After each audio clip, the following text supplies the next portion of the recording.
మధ్యలో పెడతాడు మరి జరుగుతుంది.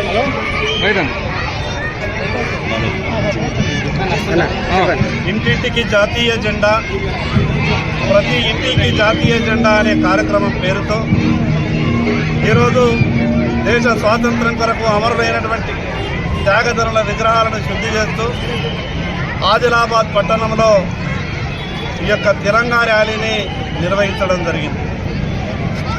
ఈ యొక్క తిరంగా ర్యాలీలో భారతీయ జనతా పార్టీ నాయకులు, కార్యకర్తలు, వివిధ పాఠశాలలకు సంబంధించినటువంటి విద్యార్థులు, ఉపాధ్యాయులందరూ కూడా ఈ యొక్క ర్యాలీలో పాల్గొనడం జరిగింది. జాతీయ సమగ్రత, జాతీయ సమైక్యత, జాతీయ విధానం ద్వారానే సాధ్యమవుతుంది. జాతీయ భావం ఏ రోజైతే మనం ప్రజల లోపల పెంపొందించగలుగుతామో ఈరోజు దేశం సమైక్యంగా ఉండగలుగుతుంది.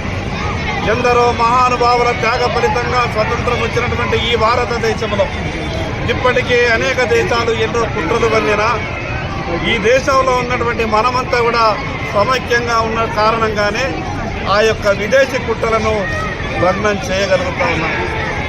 ఈరోజు ప్రపంచ దేశాలలో జరుగుతున్నటువంటి అనేకమైనటువంటి వింతలను చూస్తే ఈ ప్రపంచంలోనే అతిపెద్ద ప్రజాస్వామ్య దేశమైనటువంటి భారతదేశం ఇంత గొప్పగా మనగలుగుతున్నది, ఇంత గొప్పగా మనం ఉండగలుగుతున్నామంటే ఈ యొక్క జాతీయ భావం వల్లనే.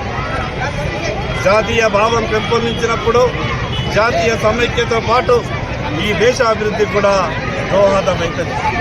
ఈరోజు ఇప్పటికే కొన్ని దేశాలు మన దేశం మీద కుట్రలు పన్నుతూ ఉన్నాయి. ఈ సందర్భంగా ప్రతి ఒక్కరికి విజ్ఞప్తి చేస్తూ ఉన్నాను.